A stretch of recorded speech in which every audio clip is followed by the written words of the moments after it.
Hi again, family, and welcome back. So this next video that we're going to talk about is how you go about getting started with homeschooling specifically, step by step. We're going to walk you all the way through it so you're not feeling overwhelmed or confused about what to do. And we're going to talk about what the requirements are in the state of Georgia and just make sure that you are doing everything that you're supposed to do according to the state. Now, let me get this out of the way because some people, need this to be said. I'm not an attorney, nor do I pretend to be on TV. As a homeschooling parent, you are responsible for making sure that you know what's going on with your home study program. You are responsible, so I'm sharing this information with you because it will make it easier for you to complete the requirements and understand what it is you need to do. But, in the next video, we'll talk about this whole concept of owning your home study program. So no matter what it is that I tell you, you need to go and make sure that you're understanding things for yourself.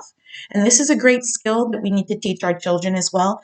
No matter what we tell them, we want for them to come to a level of understanding for themselves, which means, they look well into the situation and find out what the truth is for them.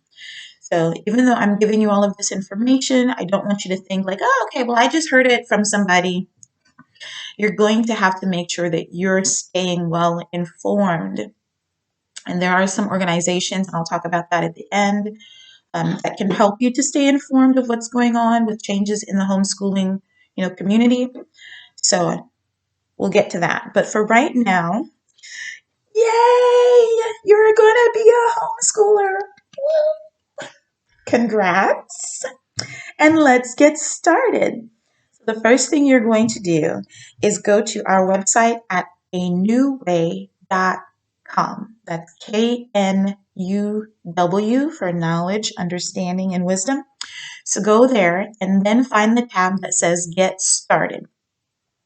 Scroll all the way down and you are going to see a link that will take you to the Georgia Department of Education's website for filling out the Home Study Program Declaration of Intent.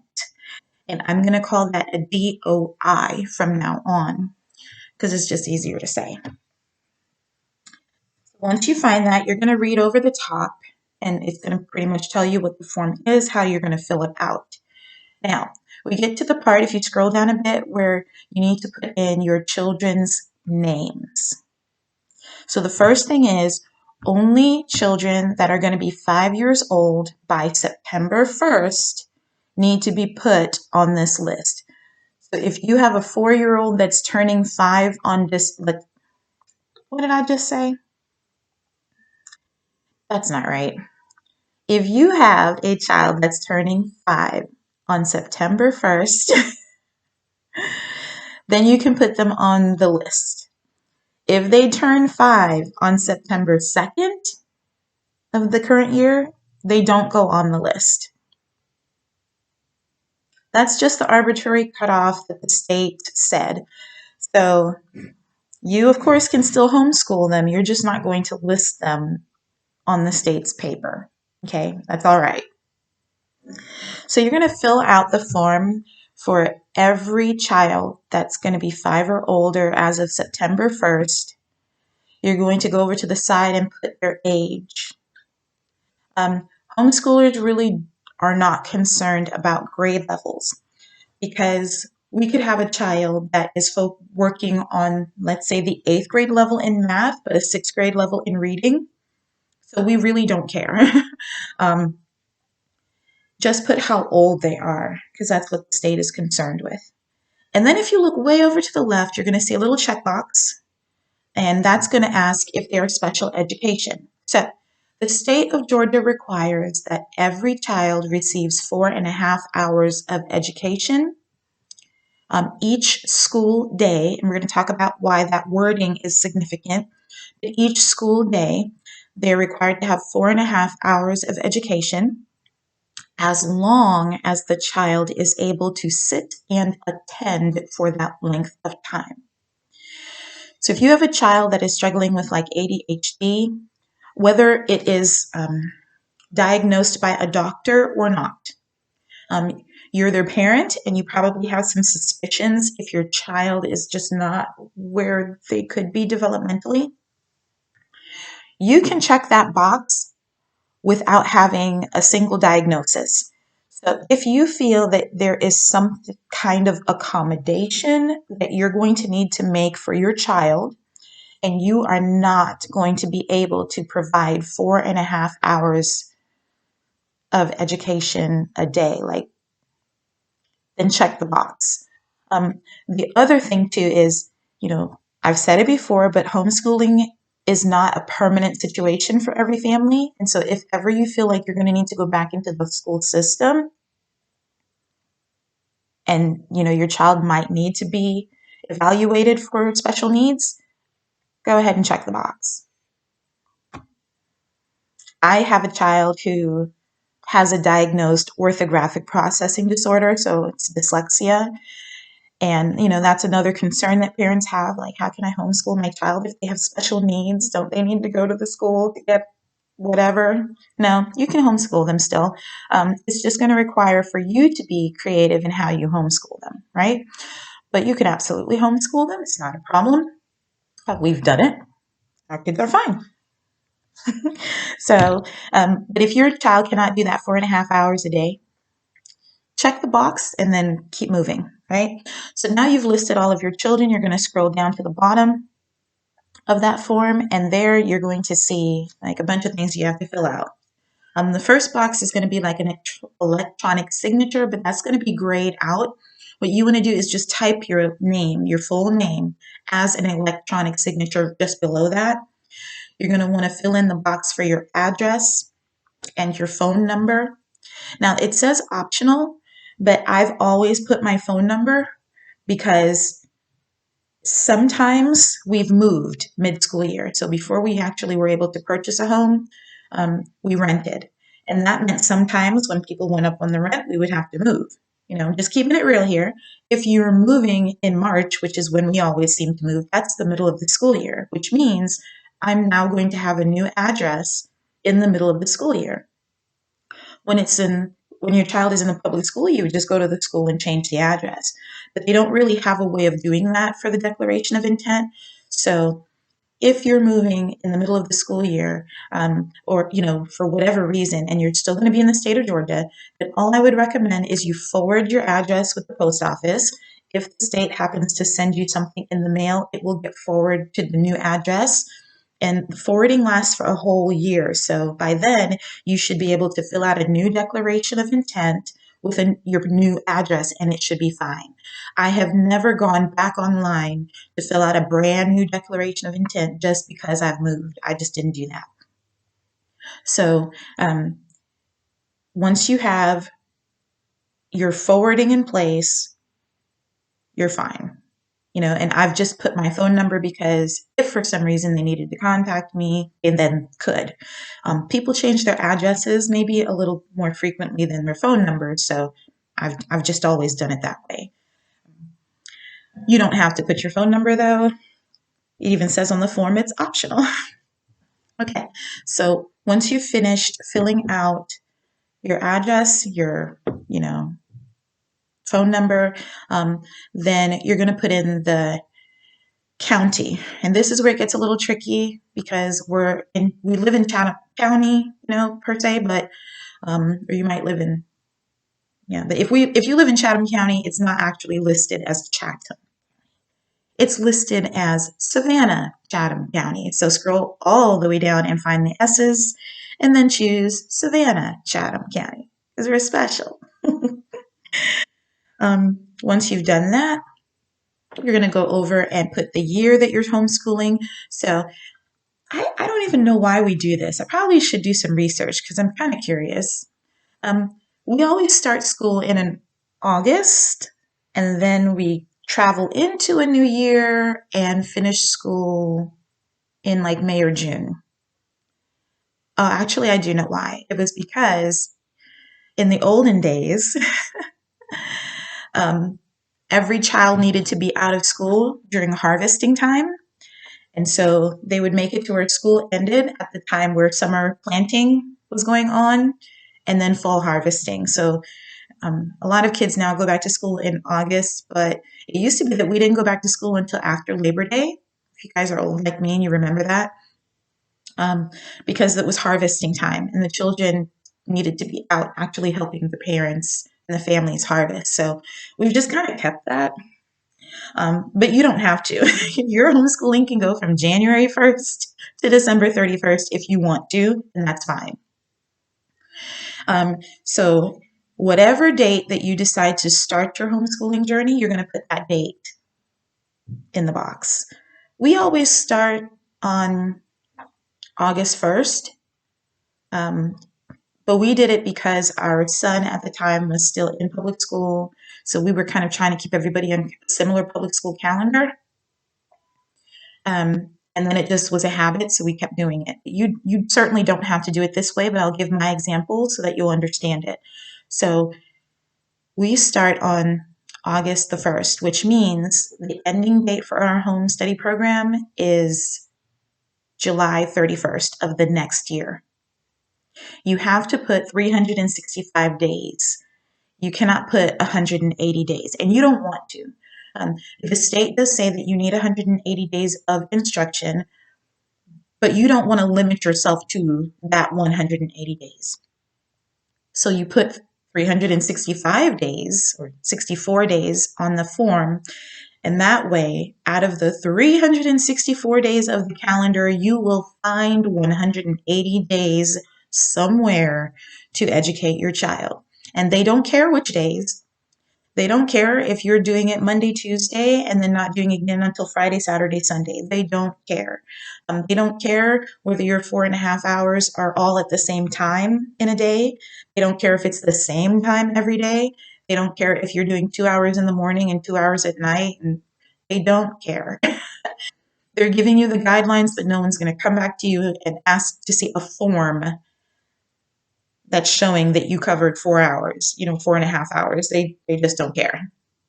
So when you're filling out your yearly calendar, if you're not going to start until September 1st, which is fine, that's the year cutoff, the date cutoff for your child's age, go ahead and start September 1st. But then, make sure that you're putting the last day of August as your ending date so you're not hindering yourself, because it really is an advantage to have a full 365 days to fill that 180-day requirement.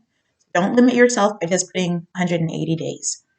And then you're going to put whatever year you started in. So if you're, started in 2019, put that as the year that you're homeschooling. There'll be a year down there in the corner. It just kind of generates one, but change it to whatever year you're actually in. And then the last thing you're going to want to do is hit the submit form and make sure you do not have your pop-up blocker enabled, because a new screen is going to open and that's going to actually give you your DOI. And that's going to have a 36-digit key code on it that is going to be unique to you and your home study program. It's also going to ask if you'd like a copy emailed to you. Go ahead and do that. Keep it in your records. And I'll tell you why. So when I was first starting out a long time ago, we were actually told not to go out of the house during the day because we did not want to get in trouble with truancy. If you see these children who are school age children and they're just out during the day, that draws attention to you. So we were told to keep a copy of our DOI on us if we ever were going out, so that we could prove to someone that we were homeschoolers. Now, since then, so many people are in the world of homeschooling, that it really is not so much of a concern. But if you've emailed a copy of this DOI to your phone, and you can kind of keep a screenshot of it or keep a copy of it on you, then you don't have to walk around with that paper. And if by some odd chance somebody complains and gets law enforcement involved, then you have proof, like, no, they're homeschooled. You don't have to show that form to anybody who asks either. It's only to, a person who's an authority, like a school system, officer of the school system, or a peace officer, someone like that. You wouldn't show it to the cashier just because she's curious, like whatever. So you have the form on you for those situations, just in your phone as an electronic copy, and you should be fine. The One of your physical copies, though, is going to need to go to the school system that's for your neighborhood. So if you are pulling your child out from a public or private school, take the form to the school and tell them you're withdrawing your child. They're going to ask, where is your child going? You're going to tell them you're going into homeschool, and you're going to give them the copy of the form. They're going to give you another withdrawal form to fill out. You fill it out, and you're going to ask for copies of your child's records. And by records, I mean copies of their report card or transcript and any testing that they've done. Those are the only records we're concerned about. Some schools are going to be, happy to just do it for you, and some are going to be jerks. You're going to know pretty quickly what you're working with. And not everybody at the office is educated in the, homeschooling process. So they're going to try to tell you some information that might not be true. So let me just go ahead and get that out there right now. You don't have to give them the DOI until 30 days after you withdraw your child. So if you're waiting on them to give you records and you feel like that's going to be an issue, don't give them the DOI until they give you your records.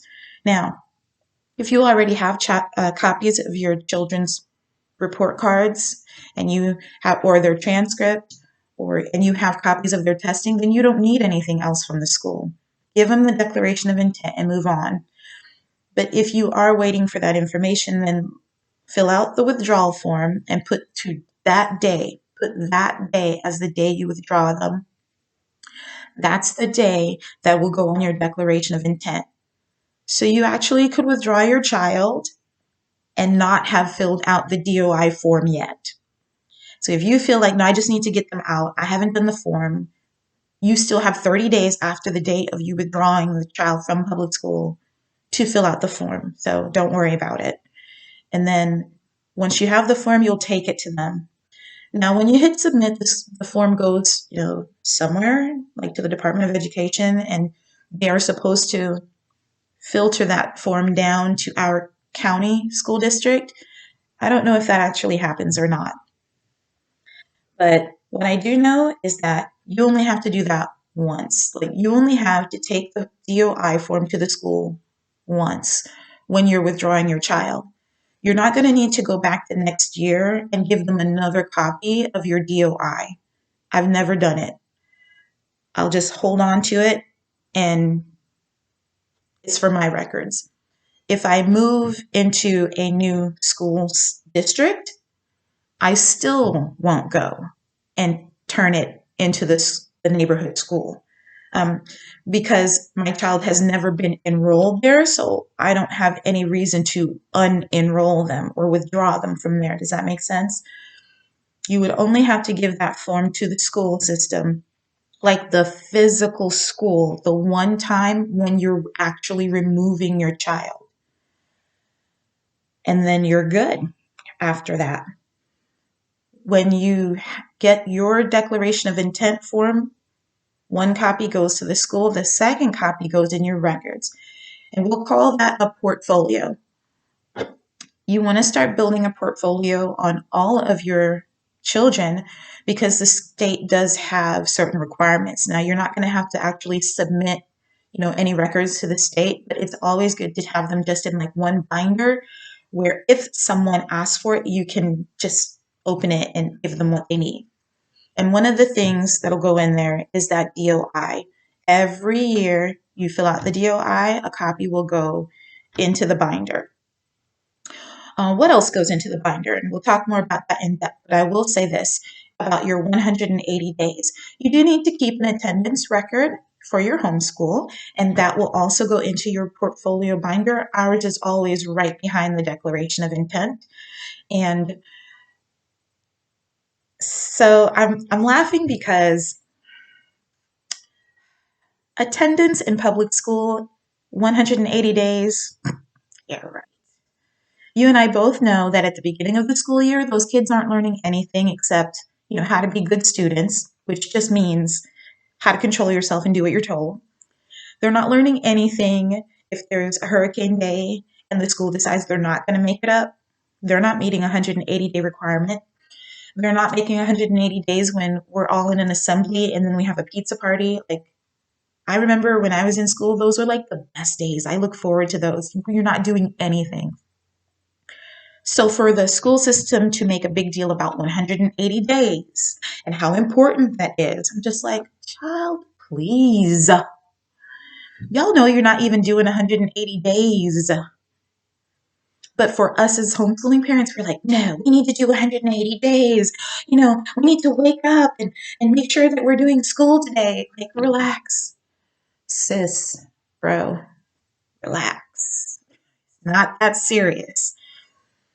180 days of education means any day your child is learning something, and that could be learning how to replace you. It could be learning how to do the laundry or change a tire on the car. It doesn't have to be sitting at a desk doing a worksheet for 4.5 hours. Any day your child is learning is a home study day. Log it. Be generous. You will find that you're going to have well over 180 days in your home study program. As a matter of fact, every 180 days you do counted as another grade for your child. This is how you can accelerate your children through the grade levels. And another reason why grade levels really don't matter to a homeschooler. They're arbitrary, right? Every 180 days, bump them up a level. So when you're talking about your attendance records and, counting a homeschool day, be lenient with yourself, be patient with yourself. I have had so many days where I'm just like, I'm not feeling it. I'm taking a mental health day. There's so many days where my kids will say, like, we're not feeling it. Can we please have a mental health day? And we're good. We'll just take one, because out of the 365 days in the year, we will make up that 180 days. Fun fact, the Chandler family does not homeschool between the first, like that week of Thanksgiving till the week after New Year's. I'm not interested. There's too many fun things going on that we could be doing.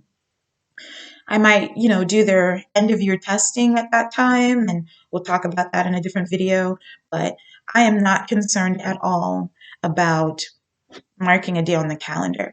And also, I don't like to homeschool during July. I like to travel. So even with me taking all of that time off, November, December, and taking time off a bit of time off in July, I still make 180 days. And you will too. That's another one of the benefits of being in control of your home study program. You will find the time. Don't even worry about it. All right. So what did we talk about? We talked about filling out the form. We talked about changing your address. Talked about making sure that you're not turning in the form to the school but that one time, getting your records. Yeah, that's it. That's everything you need to know. So actually filling out the form itself, even though this video was kind of long, filling out the form itself will take a whole of 3 minutes. And then, just go and submit it and be done. And that's it. You're a homeschooler. Homeschooler. All right. So thanks for watching this video, guys. If you have any questions, be sure to email us at anewway@gmail.com. And may your homeschool journey be filled with knowledge, understanding, and wisdom.